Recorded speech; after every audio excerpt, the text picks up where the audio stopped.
Hello friends, എല്ലാവർക്കും പുതിയൊരു വീഡിയോയിലേക്ക് സ്വാഗതം. അപ്പോൾ ദേ കിച്ചണിൽ യൂസ്ഫുൾ ആയിട്ടുള്ള കുറച്ച് ടിപ്സ് ആയിട്ടാണ് വന്നേക്കുന്നത്. എല്ലാവർക്കും ഉപകാരപ്രദമാവുന്ന രീതിയിലുള്ള ടിപ്സാണ്. പ്രത്യേകിച്ച് ഈ സമയങ്ങളിൽ ഉപകാരപ്രദമായിട്ടുള്ള ടിപ്സാണ് കേട്ടോ ഞാൻ ഉൾപ്പെടുത്തിയിരിക്കുന്നത്. വീഡിയോ കണ്ടിട്ട് ഇഷ്ടമാവുകയാണെങ്കിൽ എല്ലാവരും ഒന്ന് ലൈക്ക് ചെയ്യണം, സപ്പോർട്ട് ചെയ്യണം. അപ്പോൾ പെട്ടെന്ന് തന്നെ നമുക്ക് വീഡിയോയിലേക്ക് പോകാം. ആദ്യം തന്നെ നമ്മുടെ ചക്കക്കുരു ഒക്കെ ഒരുപാട് കിട്ടുന്ന സമയമല്ലേ ഇപ്പോൾ, അത് പെട്ടെന്ന് നന്നാക്കി എടുക്കാവുന്ന ഒരു ടിപ്പാണ് പറയണത് കേട്ടോ. എല്ലാവരുടെ വീട്ടിലും കാണുമല്ലോ ഇതുപോലെ ഒരു ഇടികല്ല്. അപ്പോൾ ആ ഇടികല്ലിനുള്ളിൽ ഒരു ചക്കക്കുരു വെച്ച് കൊടുക്കുക. ഒരു സമയം ഒന്ന് മാത്രം വെച്ച് കൊടുത്താൽ മതി കേട്ടോ. ഇനി അതിൻ്റെ കല്ല് വെച്ച് ജസ്റ്റ് ഒന്ന് ചതച്ച് കൊടുക്കുക. അധികം പ്രസ്സായി പോവരുത്, കാരണം ചതഞ്ഞ് പോവരുത്. ജസ്റ്റ് ഒന്ന് പൊട്ടിച്ച് കൊടുക്കുക. കണ്ടില്ലേ, പെട്ടെന്ന് ഇതിൻ്റെ തോല് വെട്ട് കിട്ടും. പിന്നെ നമുക്ക് പെട്ടെന്ന് ഈസി ആയിട്ട് തന്നെ നമുക്കിത് മുറിച്ചെടുക്കാം കേട്ടോ. ഇനി ഇതിൻ്റെ ബ്രൗൺ കളർ തോലി കളയണമെങ്കിൽ നമുക്കിത് കളഞ്ഞെടുക്കാം, പെട്ടെന്ന് തന്നെ കളഞ്ഞെടുക്കാം. ഒരുപാട് പേര് ബ്രൗൺ കളർ തോല് കളയണം നല്ലതല്ല എന്ന് പറയുന്നുണ്ട്. അപ്പോൾ ഇങ്ങനെ തന്നെ നമ്മൾ കറി വെച്ചെടുക്കുകയാണ്. ഇതിപ്പോൾ നന്നായി പൊടിഞ്ഞു പോകുമോ, അതേ കുക്കറിൽ വേവിച്ച് കഴിഞ്ഞാൽ നന്നായി പൊടിഞ്ഞു പോകുമോ എന്നുള്ള സംശയം ഇല്ല. 2 വിസിലിന് ശേഷമാണ് ഞാനിത് കാണിച്ചു തരുന്നത്. കണ്ടില്ലേ, അത് പൊടിഞ്ഞൊന്നും പോവില്ല, കറക്റ്റായിട്ട് കിട്ടും കേട്ടോ. അടുത്തൊരു ടിപ്പ്, നമ്മുടെ കാടമുട്ട പുഴുങ്ങിയെടുത്ത് കഴിഞ്ഞാൽ അതിൻ്റെ തോടെല്ലാം പൊടിച്ചെടുക്കാനായിട്ട് നമുക്ക് കുറച്ച് ബുദ്ധിമുട്ടുണ്ടാവും, പെട്ടെന്ന് നമുക്ക് ഇളകി കിട്ടില്ല. അപ്പോൾ അത് പെട്ടെന്ന് കളയാൻ വേണ്ടിയിട്ടുള്ള ഒരു ടിപ്പുണ്ട്. നമ്മൾ കാടമുട്ട പുഴുങ്ങിയ വെള്ളം കളഞ്ഞതിന് ശേഷം ചൂടോടെ തന്നെ ഒരടപ്പ് വെച്ച് അടച്ച് നന്നായി ഒന്ന് കുലുക്കി കൊടുക്കുക. കാടമുട്ട പൊടിഞ്ഞൊന്നും പോവില്ല, ഒരു കുഴപ്പമുണ്ടാവില്ല. പെട്ടെന്ന് തന്നെ നമുക്കിതിൻ്റെ തോട് അടർത്തി മാറ്റിയെടുക്കാം. ഇതുപോലെ തന്നെ കോഴിമുട്ട നമുക്ക് ചെയ്തെടുക്കാം കേട്ടോ. പെട്ടെന്ന് തന്നെ നമുക്കിതിൻ്റെ തോല് അടർത്തിയെടുക്കാൻ. കണ്ടില്ലേ, ഈസി ആയിട്ട് കിട്ടും. ഒരുപാട് പേര് ഇതുപോലെ കാടമുട്ട പുഴുങ്ങി തോട് പൊളിക്കാനായിട്ട് ബുദ്ധിമുട്ട് ഞാൻ കണ്ടിട്ടുണ്ട്. അപ്പോൾ ഞാനപ്പോൾ അതിന് വേണ്ടിയിട്ടുള്ളൊരു ടിപ്പ് പറഞ്ഞതാണ് കേട്ടോ. ഈസി ആയിട്ട് കിട്ടും. ഇതുപോലെ ഒന്ന് ട്രൈ ചെയ്ത് നോക്കുക എല്ലാവരും. അടുത്തൊരു ടിപ്പ് എന്ന് പറയുമ്പോൾ, നമ്മൾ ചില ദിവസം ഗ്രീൻ പീസ് കുതിർത്താനായിട്ട് മറന്നു പോവും. ചില ദിവസങ്ങളിൽ നമുക്ക് കുറച്ച് ഗ്രീൻ പീസ്, വളരെ കുറച്ച് ഗ്രീൻ പീസ് ആവശ്യമായിട്ട് വരും. ആ സമയങ്ങളിൽ കുതിർത്തത് കിട്ടാനുണ്ടാവില്ല, ചിലപ്പോൾ കുതിർത്താനായിട്ട് മറന്നു പോവും. അങ്ങനെ ഇല്ലാതിരിക്കാൻ എപ്പോഴും നമുക്ക് ഗ്രീൻ പീസ് കുതിർത്തത് കിട്ടാനായിട്ട് നമ്മൾ ഗ്രീൻ പീസ് നല്ലവണ്ണം കഴുകി വെള്ളം ഒഴിച്ച് നന്നായി കുതിർത്തിയതിന് ശേഷം ഇതുപോലെ ഒരു കണ്ടെയ്നറിലാക്കിയിട്ട് അടച്ചിട്ട് നമ്മൾ ഫ്രീസറിൽ സൂക്ഷിച്ചാൽ 2-3 മാസം വരെ ഒരു കേടുമില്ലാതെ അതുപോലെ ഇരുന്നോളും.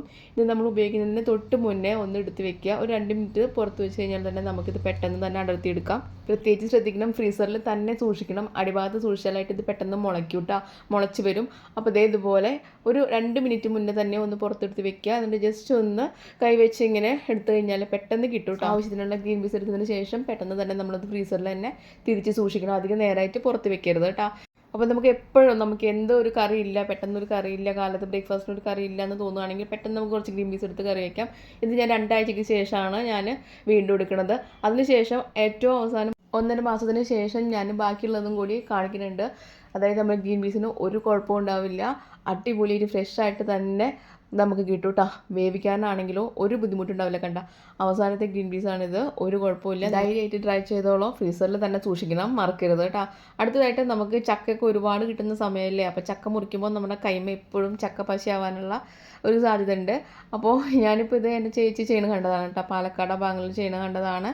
അപ്പോൾ നമ്മുടെ കത്തി നന്നായി വെള്ളത്തിൽ കഴുകുക. ഒപ്പം തന്നെ നമ്മുടെ കൈയിൻ്റെ ഭാഗത്തും വെള്ളമാക്കി കണ്ട ഇതുപോലെ കൈ ഭാഗത്തും നന്നായി വെള്ളമാക്കി കൊടുക്കുക. ഒപ്പം തന്നെ വെള്ളം ഒന്നും തുടച്ച് കളയാതെ ഉടനെ തന്നെ നമുക്ക് ചക്ക മുറിച്ചെടുക്കാം. കൈയിൻ്റെ മേലോ അതോ അല്ലെങ്കിൽ നമ്മുടെ ഈ കത്തിയുടെ മേലോ ഒന്നും പശയാവില്ല. പശ ആയിട്ടുണ്ടെങ്കിൽ തന്നെ ഉടനെ തന്നെ വെള്ളത്തിൽ ഒന്ന് മുക്കിയോ ഒന്ന് കഴുകി കൊടുക്കുക. പശ ഉണ്ടാവില്ല കേട്ടോ. കണ്ടില്ലേ, അപ്പോൾ ചക്കപ്പശ ഇതുപോലെ കത്തിയുമ്പോൾ ഒട്ടിപ്പിടിക്കില്ല. ഇനിയിപ്പോൾ ചക്കപ്പശ ആവുകയാണെങ്കിൽ തന്നെ ഉടനെ തന്നെ നമുക്ക് വെള്ളത്തിൽ ഇതുപോലെ കഴുകിയെടുക്കാം. അപ്പോൾ അങ്ങനെയാണെങ്കിൽ നമ്മൾ പശ ഇതുമേലൊന്നും ഒട്ടിപ്പിടിക്കില്ല, നമ്മുടെ കൈമേലും ഒട്ടിപ്പിടിക്കില്ല. കൈമേലും ഇടയ്ക്ക് വെള്ളം നനച്ച് കൊടുക്കണം കേട്ടോ. അങ്ങനെയാണെങ്കിൽ നമുക്ക് ഈസി ആയിട്ട് ചക്ക മുറിച്ചെടുക്കാം. പഴുത്ത ചക്കയാണെങ്കിലും പച്ച ചക്കയാണെങ്കിലും മൂത്ത ചക്കയാണെങ്കിലും ഏത് ചക്കയാണെങ്കിലും നമുക്ക് സുഖമായിട്ട് ഇതുപോലെ മുറിച്ചെടുക്കാൻ. കണ്ടില്ലേ, അപ്പോൾ ഇതുപോലെ കത്തിമേലൊന്നും നമുക്ക് പശ ഒട്ടിപ്പിടിക്കില്ല. നിങ്ങളൊന്ന് ട്രൈ ചെയ്ത് നോക്കുക കേട്ടോ. അതാണ് ഞാൻ ചെയ്യാറുള്ളത്. കൈമേൽ അതുപോലെ തന്നെ കത്തിമേൽ വെളിച്ചെണ്ണ പുരട്ടുകയാണ്. എന്നാലും ചക്കപ്പശ ഒട്ടിപ്പിടിക്കാറായിട്ടുണ്ട്. അപ്പോൾ വെള്ളത്തിലാണെങ്കിൽ ഇതുപോലെ പറ്റി പിടിക്കില്ല. നിങ്ങളൊന്ന് ട്രൈ ചെയ്ത് നോക്കേ.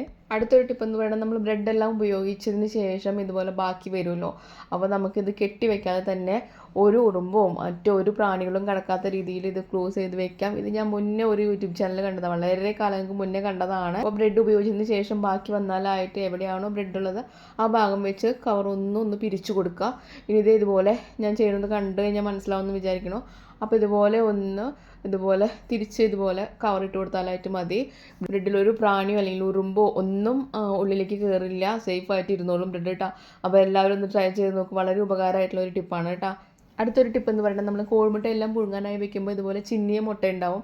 അപ്പോൾ ഇത് പുഴുങ്ങാതെ മാറ്റി വെക്കേണ്ട ഒരു കാര്യമില്ല. ഇതിൽ നിന്ന് മുട്ടയുടെ വെള്ളവും മഞ്ഞയും പുറത്ത് പോകാതെ തന്നെ നമുക്ക് അടിപൊളിയായിട്ട് പുഴുങ്ങിയെടുക്കാം. ഇനിയിപ്പോൾ മുട്ട പുഴുങ്ങണ സമയത്താണെങ്കിൽ ചിലപ്പോൾ തിളയ്ക്കുന്ന സമയത്തൊന്നും ചിന്നാനൊക്കെ ആയിട്ടുള്ള സാധ്യത ഉണ്ട്. അതൊന്നും ഇല്ലാതിരിക്കാനായിട്ട് നമ്മൾ മുട്ട പുഴുങ്ങാനായിട്ട് വെക്കുന്ന വെള്ളത്തിൽ കുറച്ച് വിനാഗിരി ഒഴിച്ച് കൊടുക്കുക. ഒരു 1/2 സ്പൂൺ വിനാഗിരി ഒഴിച്ച് കൊടുക്കുക. ഇനി കുക്കറിലാണെങ്കിൽ പെട്ടെന്ന് നമുക്കിത് വേവിച്ചെടുക്കാം. ഒരു വിസിൽ വന്നു കഴിഞ്ഞാൽ എല്ലാതും കറക്റ്റ് ഒരേ വേവായിട്ട് കിട്ടിക്കോളും. അപ്പോൾ ചിന്നിയ മുട്ട അതും കൂടി ഞാൻ കുക്കറിലേക്ക് വെച്ച് കൊടുത്തിട്ടുണ്ട്. അപ്പോൾ ഇത് സാധാരണ വെള്ളത്തിലാണ് പുഴുങ്ങിയെടുക്കണതെങ്കിൽ ഇതിൻ്റെ വെള്ളയും മഞ്ഞയും ഒക്കെ വെള്ളത്തിൽ കലങ്ങി ആകെ വെള്ളം നാശമായിട്ടുണ്ടാവും. കുറച്ച് വിനാഗിരി ഒഴിച്ച് ഒരു കറക്റ്റ് ഒരു വിസിൽ വന്നാലായിട്ട് അടിപൊളിയായിട്ട് മുട്ട കിട്ടും. നന്നായി വെന്ത് കിട്ടും. ആ വിസിൽ മുഴുവനായി പോയതിന് ശേഷം നിങ്ങളൊന്ന് തുറന്ന് നോക്കുക. കണ്ടില്ലേ, ആ വെള്ളത്തിന് പോലും ഒരു വ്യത്യാസം ഉണ്ടായിട്ടില്ല. കറക്റ്റായിട്ട് എല്ലാ മുട്ടയും വെന്ത് കിട്ടിയിട്ടുണ്ട്. കണ്ടില്ലേ, അതേപോലെ തന്നെ നമ്മൾ ഇട്ട പോലെ തന്നെ അതുപോലെ മുട്ട കറക്റ്റായി വെന്ത് വന്നിട്ടുണ്ട് കേട്ടോ. നിങ്ങളൊന്ന് ട്രൈ ചെയ്ത് നോക്കേ. കുറച്ച് വിനാഗിരി 1/2 സ്പൂൺ വിനാഗിരി മാത്രം ഒഴിച്ചാൽ മതി. ഒരുപാട് മുട്ടയൊക്കെ ഹോട്ടലിലേക്കൊക്കെ പുഴുങ്ങാനായിട്ട് വെക്കില്ലേ, അപ്പോൾ അവർ ചെയ്യണതാണിത്. 1 സ്പൂൺ വിനാഗിരി അവർ ഒഴിച്ചു കൊടുക്കും. അപ്പോൾ അതിന് ചിന്നിയ മുട്ടയൊന്നും മാറ്റി വെക്കേണ്ട. കുറച്ച് വിനാഗിരി ഒഴിച്ചൊന്ന് അടിപൊളിയായി പുഴുങ്ങിയെടുക്കുക കേട്ടോ. ഇനി അടുത്ത ടിപ്പ് എന്ന് പറയുന്നത്, ഞാൻ മുന്നൊരു വീഡിയോയിൽ കാണിച്ചിട്ടുണ്ടായിരുന്നു ചോറ് ആവി കയറ്റിയെടുക്കണത്. പക്ഷേ ഒരുപാട് പേർക്ക് വീണ്ടും സംശയം, അതിൽ വെള്ളം ഒഴിക്കണോ എങ്ങനെയാണ് ചെയ്യാന്നുള്ളത് കേട്ടോ. അപ്പോൾ അത് സാധാരണ ഞാൻ ഫ്രിഡ്ജിൽ വെച്ചിട്ടുള്ള ചോറാണ്, തലേ ദിവസത്തെ ചോറാണ്. അത് നന്നായി ഒന്ന് കഴുകിയെടുക്കണം കേട്ടോ. കഴുകിയതിന് ശേഷം ഒരു അരിപ്പയിലോ മറ്റോ ഒന്ന് വെള്ളം വാർന്നു പോകാനായിട്ട് വെക്കുക. വെള്ളം വാർന്നതിന് ശേഷം നമ്മുടെ കുക്കറിലേക്ക് ഇതിട്ട് കൊടുക്കുക. കുക്കറിൻ്റെ അടിഭാഗത്ത് ഒരു തരി പോലും വെള്ളം ഒഴിക്കേണ്ട. വീണ്ടും സംശയം അതായിരുന്നു, കുക്കറിൽ വെള്ളം ഒഴിക്കണോ എന്നുള്ളത്. വേണ്ട, കുക്കറിൽ ഒരു തരി പോലും വെള്ളം ഒഴിക്കേണ്ട. ഈ വാർത്ത ചോറ് ഇതുപോലെ നേരെ തന്നെ നമ്മൾ കുക്കറിലേക്ക് ഇട്ട് കൊടുക്കുക. ശേഷം കുക്കറിൻ്റെ മൂടി വെച്ച് ഒന്ന് അടയ്ക്കുക. പ്രത്യേകിച്ച് ശ്രദ്ധിക്കുക, അതിൻ്റെ വിസിൽ ഊരി മാറ്റി വെക്കുക. എന്നിട്ട് സ്റ്റൗമ്മ വെക്കുക. സ്റ്റൗമ്മ വെച്ച് ഒരു 4 മിനിറ്റ് ആകുമ്പോഴേക്കും ഏകദേശം ഇതിൽ വിസിലിനുള്ളിലൂടെ ആവി വരുന്നതായിട്ട് കാണാം. ശക്തിയായിട്ട് നിർത്താതെ വിസിലിനുള്ളിലൂടെ ഇങ്ങനെ ആവി ശക്തിയായിട്ട് പുറത്തേക്ക് പോകുമ്പോൾ നമുക്ക് ഓഫ് ചെയ്യാം കേട്ടോ. ഒരു സൗണ്ടോടെ ആയിരിക്കും അപ്പോൾ ആവി അതിനുള്ളിലൂടെ പോവുക. അന്നേരം നമുക്ക് ഫ്ലെയിം ഓഫ് ചെയ്യുക. ഉടനെ തന്നെ നമുക്ക് ചോറ് ഉപയോഗിക്കാം. ഇനിയിപ്പോൾ ഈ ചോറ് രാത്രി വരെ ഇരുന്നാലും ഒരു കേടും ഉണ്ടാവില്ല. അത് കഴിച്ചു കഴിഞ്ഞാൽ നമുക്ക് വയറിനൊരു അസുഖം ഉണ്ടാവില്ല, പ്രത്യേകിച്ച് പ്രശ്നങ്ങളൊന്നും ഉണ്ടാവില്ല കേട്ടോ. അടി കരിഞ്ഞ് പിടിക്കും എന്നൊന്നും പേടിക്കണ്ട. നമുക്ക് അടിപൊളിയായിട്ട് തന്നെ നമ്മളെ ചോറ് കിട്ടും. ഒരു കുഴപ്പം ഉണ്ടാവില്ല. എല്ലാവരും ഒന്ന് ട്രൈ ചെയ്ത് നോക്കുമ്പോൾ സംശയങ്ങളൊക്കെ മാറുമെന്ന് വിചാരിക്കണം. മിക്ക വീടുകളിലും ഇതുപോലെ ചിക്കനും ബീഫൊക്കെ ഒരുപാട് ദിവസങ്ങളിലേക്ക് വാങ്ങി സൂക്ഷിച്ച് വെക്കുന്നവരുണ്ടാവും, ഫ്രിഡ്ജിൽ സൂക്ഷിച്ച് വെക്കുന്നവരുണ്ടാവും. അവർക്ക് വേണ്ടിയിട്ടുള്ള ഒരു ടിപ്പാണ് കേട്ടോ. ഇതിപ്പോൾ ചിക്കനാണ്. ചിക്കൻ നല്ലവണ്ണം വിനാഗിരി ഉപയോഗിച്ച് 2-3 വട്ടം നല്ലവണ്ണം വെള്ളം ഒഴിച്ച് നന്നായി കഴുകിയെടുക്കുക. അതിന് ശേഷം കുറച്ച് വിനാഗിരി ഒഴിച്ച് വെള്ളം ഒഴിച്ച് നല്ലവണ്ണം ഒന്നുകൂടി കഴുകിയെടുക്കുക. അങ്ങനെയാണെങ്കിൽ നമ്മുടെ ചിക്കൻ പീസിൽ ഉണ്ടാകുന്ന ബ്ലഡിൻ്റെ അംശമൊക്കെ പോയി കിട്ടും. അതുപോലെ തന്നെ ബീഫും ഇതുപോലെ തന്നെ ചെയ്തെടുക്കുക കേട്ടോ. ചിക്കൻ എത്ര വട്ടം കഴുകിയാലും പിന്നെ ഒരു സ്മെല്ല് ഉണ്ടാവാനുള്ള വഴിയുണ്ട്. അപ്പോൾ വിനാഗിരി ഉപയോഗിച്ച് കഴുകുകയാണെങ്കിൽ നല്ല ഫ്രഷായി കിട്ടും. ഒരു പ്രത്യേകിച്ച് ഒരു മണമൊന്നും ഉണ്ടാവില്ല കേട്ടോ. പിന്നെ അതിന് ശേഷം നമുക്ക് ഇതുപോലെ ഒരു ചെറിയ കവറുകൾ എടുത്തിട്ട് കുറച്ചായിട്ട് ചിക്കൻ പീസ് ഇതുപോലെ ഒന്ന് കെട്ടി വെക്കുക. ഇതുപോലെ ചെറിയ പൊതികളാക്കി നമ്മൾ ഇതുപോലെ ഒരു വലിയ കണ്ടെയ്നറിൽ സൂക്ഷിക്കുക. അതിനുശേഷം ഫ്രീസറിൽ വെക്കുക. ആവശ്യത്തിന് ഓരോ പൊതികൾ മാത്രം എടുത്ത് വെള്ളത്തിൽ ഇട്ട് കുതിർത്തിയെടുത്താൽ മതി. അങ്ങനെയാണെങ്കിൽ നമുക്ക് ഇതുപോലെ ചിക്കനോ ബീഫോ ഏതാണെങ്കിൽ അത്യാവശ്യം ദിവസം ഫ്രീസറിൽ സൂക്ഷിക്കുക. ടേസ്റ്റിന് ഒരു വ്യത്യാസം ഉണ്ടാവില്ല കേട്ടോ. നമ്മൾ ഫ്രഷ് ആയിട്ട് വാങ്ങിയ ചിക്കൻ എങ്ങനെയാണോ കിട്ടുക അതുപോലെ തന്നെ നമുക്ക് ഫ്രഷ് ആയിട്ടുള്ള ചിക്കൻ നമുക്ക് കറി വെച്ചെടുക്കാം കേട്ടോ. ഇത് ഒരുമിച്ച് നമ്മൾ ഫ്രീസറിൽ സൂക്ഷിക്കുകയാണെങ്കിൽ നല്ല ഫ്രീസായിരിക്കുന്ന സമയത്ത് നമുക്ക് കുറച്ച് അതിൽ നിന്ന് മാറ്റിയെടുക്കാനായിട്ട് പറ്റില്ല. അങ്ങനെയാണെങ്കിൽ തണുത്തതിന് ശേഷം നമുക്ക് കുറച്ച് കഷ്ണങ്ങൾ മാറ്റിയെടുക്കാനായിട്ട് പറ്റുള്ളൂ. അങ്ങനെയാണെങ്കിൽ നമ്മുടെ ചിക്കൻ പെട്ടെന്ന് കേടാവാനുള്ള സാധ്യത ഉണ്ട്. ഇങ്ങനെയാണെങ്കിൽ നമുക്ക് ആവശ്യത്തിന് ഓരോ പൊതി ഇതിൽ നിന്ന് എടുത്ത് കുക്ക് ചെയ്താൽ മതി. അങ്ങനെയാണെങ്കിൽ നമ്മുടെ ചിക്കൻ ഒരു കേടും വരില്ല. അത്യാവശ്യം ദിവസം കേടാവാതെ അതേ ഫ്രഷ്നെസ്സിൽ തന്നെ ഇരുന്നോളൂ കേട്ടോ. എല്ലാവരും ഒന്ന് ട്രൈ ചെയ്ത് നോക്കുക. ഇനിയിപ്പോൾ ഫ്രീസറിൽ നിന്ന് അധികം നേരം ഒന്നും എടുത്ത് പുറത്ത് വെക്കരുത്. പെട്ടെന്ന് തന്നെ ഫ്രീസറിൽ സൂക്ഷിക്കണം കേട്ടോ. അടുത്തൊരു ടിപ്പ്, നമ്മൾ ഇഡലി നല്ല ഷേപ്പായിട്ട് ഒന്നും ഒട്ടിപ്പിടിക്കാതെ പെട്ടെന്ന് വിട്ട് കിട്ടാൻ വേണ്ടിയിട്ടുള്ള ടിപ്സാണ് പറയണത്. നല്ലവണ്ണം എണ്ണ തടവി, അതായത് വെളിച്ചെണ്ണ എണ്ണ നന്നായി തടവിന് ശേഷം നന്നായി ചൂടാക്കുക. ഇഡലിത്തിട്ട് നന്നായി ചൂടായിക്കോട്ടെ, എണ്ണ ഒഴിച്ച് നന്നായി ചൂടായിക്കോട്ടെ. അതിന് ശേഷം നമ്മൾ മാവ് ഒഴിച്ച് കൊടുക്കുക. എന്നിട്ട് അടച്ച് വെക്കുക. നന്നായി വെന്തതിന് ശേഷം ഇറക്കി വെച്ച് ഒന്ന് തണുത്തതിന് ശേഷം ഇതുപോലെ ഒരു സ്പൂൺ വെച്ചിട്ട് വെള്ളത്തിൽ മുക്കിയതിന് ശേഷം നമ്മൾ ഇഡലി ഒന്ന് എടുത്ത് നോക്കി പെട്ടെന്ന് നമുക്ക് കിട്ടും കേട്ടോ. ഒട്ടി പിടിക്കുക അല്ലെങ്കിൽ പിന്നെ ഇഡലിയുടെ ഷേപ്പ് ഒന്നും മാറിപ്പോവുക ഒന്നുമില്ല. അടിപൊളിയായിട്ട് തന്നെ നമുക്ക് ഇഡലി കിട്ടും. ഒന്ന് ട്രൈ ചെയ്ത് നോക്കുക കേട്ടോ എല്ലാവരും. ഇത് ഒരുപാട് പേർക്ക് അറിയണുണ്ടാവും, ഒരുപാട് പേര് ചെയ്യണവരുണ്ടാവും, എന്നാൽ അറിയാത്തവരുണ്ട് കേട്ടോ. പുതിയ കുട്ടികൾക്കൊന്നും അറിയില്ല, ഒരുപാട് ടിപ്സ് ഒന്നും അറിയില്ല കേട്ടോ. അവർക്കും കൂടി ഉപകാരമാവട്ടെ.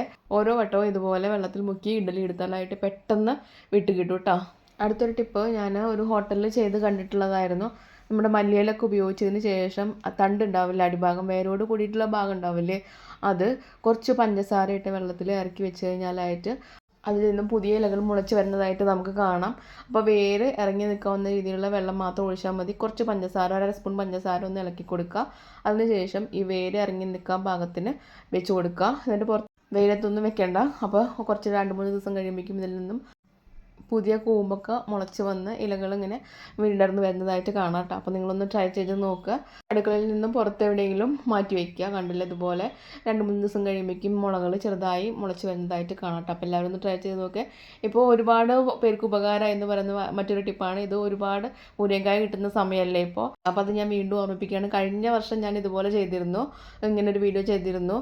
മുരിങ്ങക്കായ ഒരുപാട് കിട്ടുകയാണെങ്കിൽ ഫ്രിഡ്ജിൻ്റെ അടിഭാഗത്തൊന്നും സൂക്ഷിക്കേണ്ട, ഉണങ്ങിപ്പോവും. ഇതുപോലെ തോലെല്ലാം കളഞ്ഞ് നമ്മൾ ഫ്രീസറിൽ സൂക്ഷിക്കുകയാണെങ്കിൽ 2-3 മാസം ഒരു കേടും വരാതെ ഫ്രീസറിൽ ഇരുന്നോളും. ഒരു കളറിന് ഒരു ചെറിയൊരു വ്യത്യാസം ഉണ്ടാവും, പക്ഷേ അത് വെന്ത് കഴിഞ്ഞാലായിട്ട് അടിപൊളിയായിട്ട് തന്നെ ഉണ്ടാവും. ഒരു വ്യത്യാസം ഉണ്ടാവില്ല, മുരിങ്ങക്കായുടെ അതേ ടേസ്റ്റും മണവും ഒക്കെ ഉണ്ടാവും കേട്ടോ. അപ്പോൾ ഫ്രിഡ്ജിൻ്റെ അടിഭാഗത്തൊന്നും കൊണ്ട് വെക്കേണ്ട, അത് ആകെ ഉണങ്ങിപ്പോവും. ഇതുപോലെ ഫ്രീസറിൽ സൂക്ഷിക്കുക. ആവശ്യത്തിനുള്ളത് എടുത്ത് ഉടനെ തന്നെ നമ്മൾ ഫ്രീസറിൽ ബാക്കിയുള്ളത് സൂക്ഷിച്ച് വെക്കണം കേട്ടോ. അല്ലെങ്കിൽ പുറത്ത് വെച്ചാലായിട്ട് പെട്ടെന്ന് നാശമായി പോവും. 2-3 മാസം വരെ നമുക്ക് ഒരു കേടും ഇല്ലാത്ത അടിപൊളിയായിട്ടുള്ള മുരിങ്ങക്കായ കിട്ടും കേട്ടോ. അപ്പോൾ ഇന്നത്തെ വീഡിയോയിലെ ടിപ്സൊക്കെ ഇത്രയേ ഉള്ളൂ. വീഡിയോ ഇഷ്ടമായിട്ടുണ്ടെങ്കിൽ എല്ലാവരും ഒന്ന് ലൈക്ക് ചെയ്യുക. പുതിയൊരു വീഡിയോ ആയിട്ട് വീണ്ടും വരാം. അതുവരേക്കും ബൈ ബൈ.